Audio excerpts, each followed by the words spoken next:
Halo semuanya, kembali lagi di channel Indasari. Video kali ini saya akan membahas suatu peristiwa tragedi horor yang dialami oleh seorang laki-laki bernama Fadil saat dia berusia 5 tahun.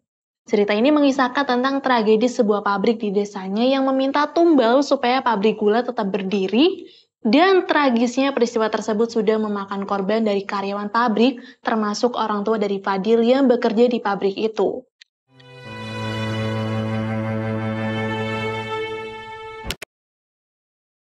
Nah, untuk keseluruhan cerita yang berlatar belakang tahun 1925 ini sudah dirangkum oleh Fadil sendiri berdasarkan kesaksian dari kakeknya yang bernama Mbak Buyut dan juga orang-orang di desa sekitar. Cerita ini bermula ketika ada seorang juragan besar yang kaya raya bernama Pak Hendi mendatangi kepala desa. Beliau berniat mendirikan sebuah pabrik gula di salah satu lahan kosong yang cukup luas. Beberapa penduduk setuju akan rencana beliau, tapi sebagiannya lagi kontra dengan alasan pencemaran lingkungan dan mematikan produksi pangan desa.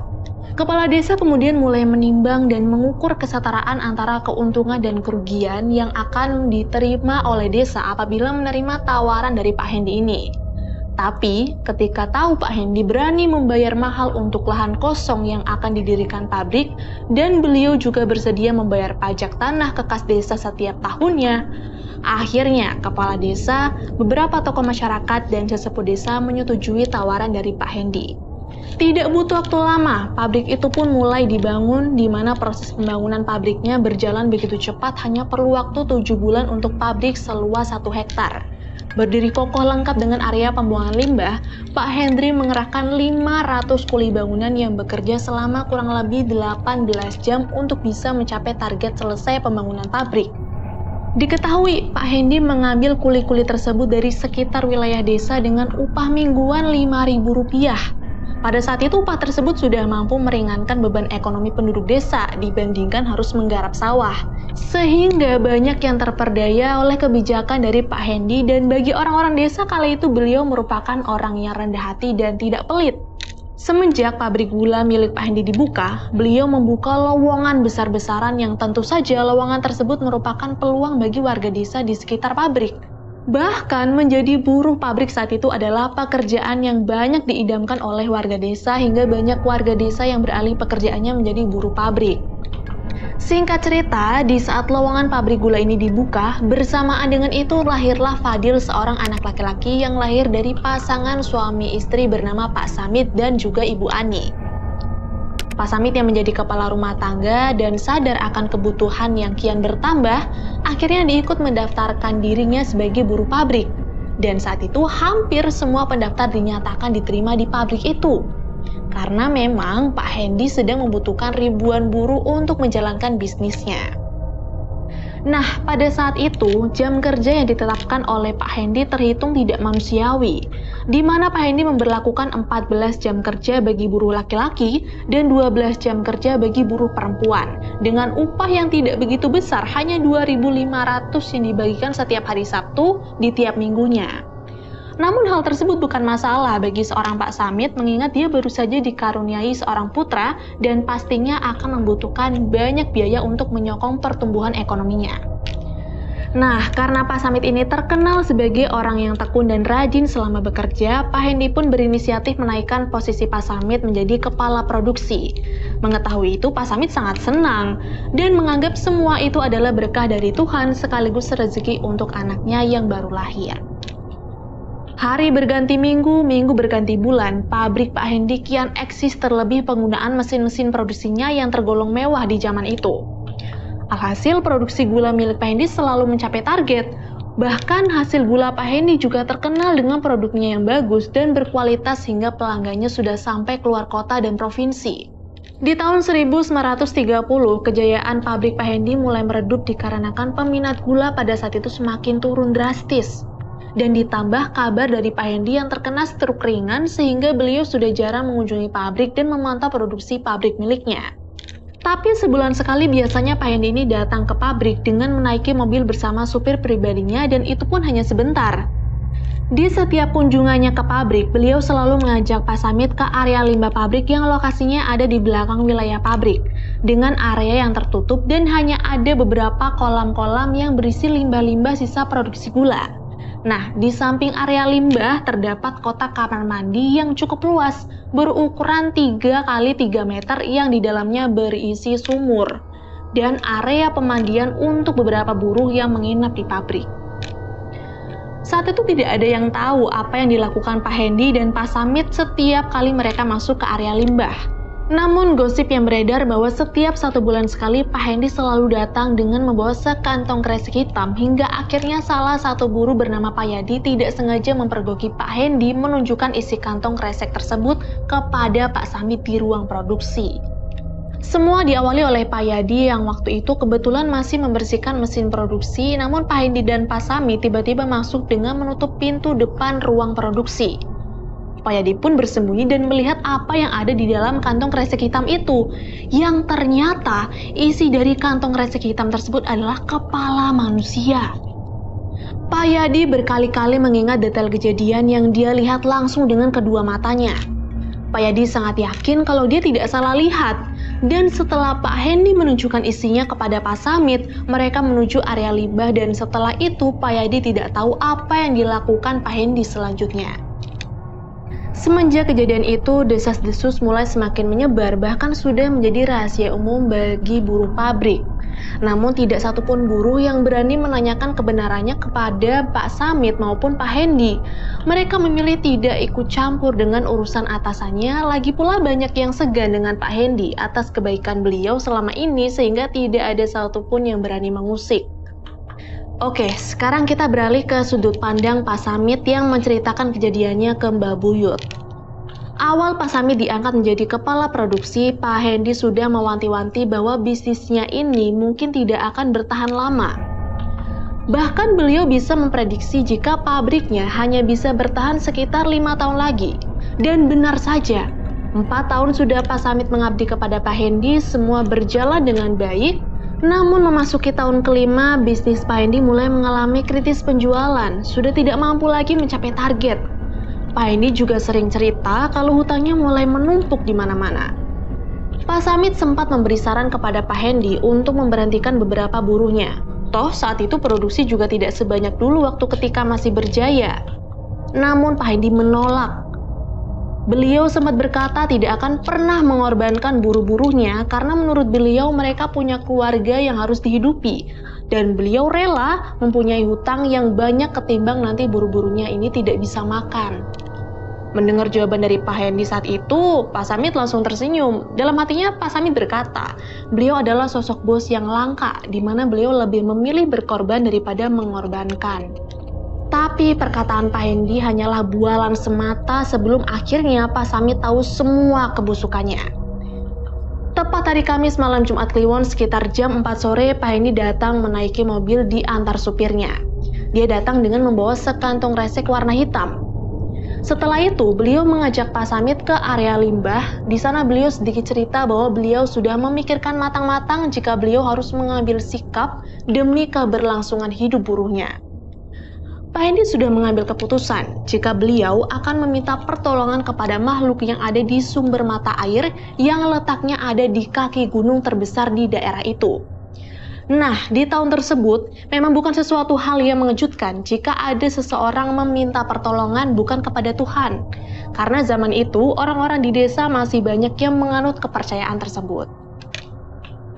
Pak Samit mengingatkan Pak Hendy supaya tidak mengambil keputusan tersebut. Namun sepertinya Pak Hendy sudah bersikeras dengan keputusannya. Bukan tanpa sebab Pak Samit mengingatkan Pak Hendy. Pak Samit ternyata sudah sangat paham dengan sumber mata air yang dimaksud oleh Pak Hendy. Sumber mata air itu bernama Pancuran 5, sebuah pemandian air panas yang berada tepat di kaki gunung. Tempat itu sudah terkenal disucikan atau dikeramatkan, dan juga memang orang-orang biasanya datang untuk meminta sebuah bantuan atau kekayaan. Pak Samit lalu kembali terkejut ketika Pak Hendy membuka isi kantong kresek hitam yang dia bawa, yang di dalamnya terdapat kepala seorang laki-laki yang bercucuran darah dari hidung dan telinganya. Kedua bola matanya juga telah menghilang, mulutnya menganga seperti telah dicekik oleh seseorang.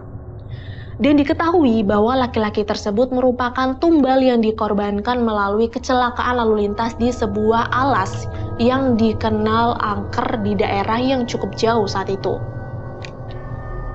Pak Hendy meminta Pak Samit untuk mengubur kepala tersebut di celah-celah kolam limbah. Pak Samit yang hanya seorang bawahan tidak mampu mengelak apapun yang diperintahkan oleh atasan, hingga akhirnya Pak Samit terpaksa mengubur kepala laki-laki itu.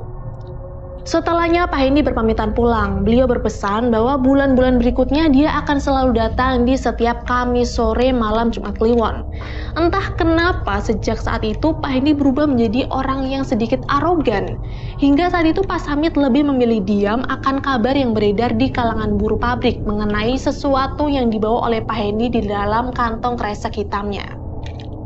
Nah, suatu hari, tepat hari Rabu malam, tiba-tiba Pak Hendy ini datang ke pabrik. Dan kebetulan malam itu adalah giliran Pak Samit yang sedang ronda di pabrik bersama kedua teman buruhnya. Pak Samit pun langsung diajak masuk ke mobil, lalu dia dibawa ke arah utara ke jalan menuju Gunung dan Pancoran 5. Kurang lebih 4 jam perjalanan lah mereka tiba di Pancoran 5 dan saat itu pukul 11 malam. Tidak ada siapapun di sana selain mereka bertiga, Pak Samit, Pak Hendy, dan supirnya. Setelah turun dari mobil, Pak Hendy memerintahkan sopirnya untuk menyiapkan sesajen untuk memulai ritual. Mereka pun jalan menuju lokasi dan menuruni tangga sekitar 300 meter karena lokasi Pancoran 5 ini berada di tengah-tengah hutan pinus yang sangat lebat. Sesampainya di Pancoran 5 terlihat ada sebuah batu yang datar serta di sekitarnya terdapat sisa-sisa dupa bunga dan kemenyan yang mengering. Nah, menurut Pak Hendy, batu datar ini biasa digunakan orang untuk bersemedi, sekedar mencari wangsit atau mencari kekayaan. Pak Hendy kemudian langsung meletakkan sesajen, menyalakan dupa dan membakar kemenyan. Kemudian dia berlutut lalu mengucapkan sebuah kalimat. Kalimatnya menggunakan bahasa Jawa seperti kulunwon, nuwon sewu, dan sebagainya lah. Setelah itu, Pak Hendy menyembelih ayam cemani di samping sesajen. Darah mengalir sampai ke air pancuran, dan seketika itulah air pancuran berubah menjadi warna merah darah. Angin kemudian berhembus sangat kencang, lalu tiba-tiba dari balik pancuran muncul sesosok berwujud seperti manusia. Sosok ini memiliki tanduk di kepalanya, lidahnya menjulur panjang, matanya merah menyala, dan 2 taring di mulutnya memanjang sampai ke dada. Dan sosok ini bernama Wuraga. Terjadi percakapan antara Pak Hendy dan juga makhluk itu. Percakapannya menggunakan bahasa Jawa. Biar gampang saya translate menggunakan bahasa Indonesia ya. Percakapannya seperti ini. Maaf mengganggu waktumu. Saya datang ke sini lagi karena sudah melakukan apa yang kamu perintahkan. Hari ini tujuan saya ingin meminta pertolongan supaya pabrik saya mampu mencapai target penjualan. Tujuan saya bukan untuk mencari kekayaan, namun agar mampu membayar upah karyawan saya. Wuraga pun membalas. Kamu sudah mengubur kepala laki-laki di pabrikmu. Sekarang bawalah air di kolamku ini. Tuang di sumber air di pabrik dan jangan lupa dengan bagianku. Kemudian diambillah air kolam dari Pancoran 5 oleh Pak Hendy dengan menggunakan botol kaca. Bersamaan dengan sosok itu yang perlahan mulai menghilang di kegelapan. Setelah mereka kembali ke mobil dan melanjutkan perjalanan pulang, di tengah perjalanan saat menuruni lereng, setelah melewati tikungan, mereka dikejutkan oleh sekawanan kera yang menghadang. Sopir Pak Hendy saat itu mencoba menekan klakson serta mengedipkan lampu mobilnya berkali-kali. Tapi kawanan kera ini justru semakin membabi buta dengan naik ke atap mobil dan mencakar-cakar jendela mobil. Pak Samit, Pak Hendy, dan sopir hanya bisa diam di dalam mobil dan menunggu sampai kawanan kera itu pergi. Lalu pada jam 3 dini hari saat mereka sampai di pabrik, Pak Samit langsung pamit pulang ke rumahnya karena esok paginya dia harus kembali berangkat bekerja. Singkat cerita, saat Pak Samit kembali ke pabrik, dia merasa ada yang aneh karena hawa yang ada di pabrik tidak seperti biasanya. Dan benar saja, beberapa saat kemudian terdengar suara pintu di area limbah terbanting dengan keras. Pak Samit lalu langsung menghampiri suara tersebut sendirian dan begitu sampai di area limbah, Pak Samit tidak menemukan apa-apa. Hanya saja di lokasi tempat dia mengubur kepala manusia kemarin mencuat darah yang masih segar. Pak Samit kemudian kembali menggali tanah di lokasi itu, tapi dia terkejut bukan main. Ketika melihat kepala kemarin yang aslinya tidak mempunyai bola mata, kali ini kedua matanya kembali lagi dan sedang melotot ke arah Pak Samit serta menyemburkan darah dari mulutnya. Karena kaget, Pak Samit langsung menginjak kepala itu dan kembali menguburnya di dalam tanah. Terus dia langsung lari lagi ke dalam pabrik. Saat tiba waktu pulang, Pak Samit kemudian mampir ke rumah Mbak Buyut. Dari sinilah Mbah Buyut mendapatkan cerita yang detail kejadian yang dialami Pak Samit mengenai pabriknya, dan kemudian dia ceritakan lagi kepada Fadil. Di sini Mbah Buyut bilang ke Pak Samit, pikirkan lagi nasib anakmu Fadil. Iblis itu nggak ada yang nggak merugikan. Dia punya tipu daya yang bisa bikin kita buta, apalagi kalau berkaitan dengan harta. Meskipun Hendy bilang tidak ada niatan untuk mencari kekayaan, namanya juga manusia. Pasti sudah lahirnya punya hawa nafsu dan angkara murka. Itu adalah sebuah pesan dari Mbah Buyut untuk Pak Samit supaya dia bisa menjaga dirinya dan juga keluarganya. Singkat cerita, keesokan harinya saat Pak Samit kembali ke pabrik, sudah ada Pak Hendy yang menghadangnya di dekat ruang produksi dengan pasang muka yang sangat marah.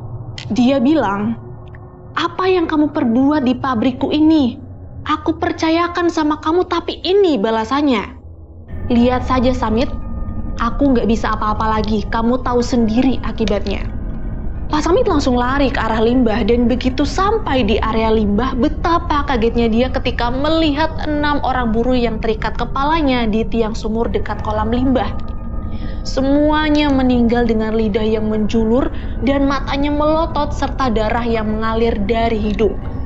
Seketika penyesalan datang karena Pak Samit sadar jika dia adalah tumbal selanjutnya. Dia juga teringat akan pesan dari Mbah Buyut semalam jika Pak Hendy pasti punya rencana jahat untuk dirinya dan juga keluarganya. Sepulang dari pabrik, Pak Samit langsung mampir ke rumah Mbah Buyut lagi dan dia menceritakan semuanya. Perasaan Mbah Buyut menjadi sangat sedih karena mungkin beliau sudah sadar jika nanti anaknya akan segera menjanda dan cucunya Fadil akan menjadi yatim piatu. Tapi nasi sudah menjadi bubur, tidak ada yang bisa diperbuat oleh Mbah Buyut dan juga Pak Samit selain hanya berserah kepada Tuhan Yang Maha Esa. Ada saran dari Mbah Buyut ke menantunya ini.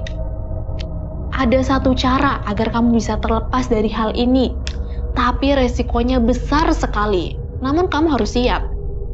Datanglah ke Pancoran 5 sambil membawa air Zam-Zam. Temui iblis itu, jangan ada keraguan di hatimu. Tuangkan ke kolamnya dan insya Allah ini bisa menghentikan hal yang sedang kamu hadapi. Semoga bisa menyelamatkan teman-temanmu di pabrik. Mbah Buyut lalu memberikan air Zam-Zam yang masih beliau simpan pemberian dari tetangganya yang pernah pergi haji. Setelah itu Pak Samit pulang ke rumah dan sebelum menuju ke Pancoran 5, Pak Samit sempat pamit ke istrinya dan berpesan kepada istrinya. Kalau nanti atau besok aku tidak pulang, tolong ikhlaskan ya. Aku titip anakku. Ada tabungan yang kusimpan untuk masa depan anakku di kotak dalam lemari. Beberapa jam setelahnya, suara kentongan dari warga terdengar keras dari luar rumah yang memberi tanda dari warga akan adanya bencana atau bahaya di sekitar desa. Mbah Buyut lari menuju teras rumah dan banyak warga yang berlarian menuju arah pabrik. Tidak beberapa lama, Ani, istri dari Pak Samit, keluar ke halaman rumah sambil menggendong Fadil yang kala itu masih berusia 5 tahun. Kemudian mereka langsung lari menuju lokasi kebakaran. Sesampainya di depan pabrik, Ani langsung menangis histeris begitu melihat kobaran api yang besar sudah melahap bangunan pabrik. Warga ramai berusaha memadamkan api yang sudah terlanjur besar hingga beberapa saat kemudian terdengar teriakan minta tolong seseorang laki-laki dari dalam pabrik. Karena sekujur tubuhnya dilahap api, pria itu menggeliat kepanasan dan semua warga di sana langsung mundur karena merasa ngeri melihat kondisi laki-laki ini.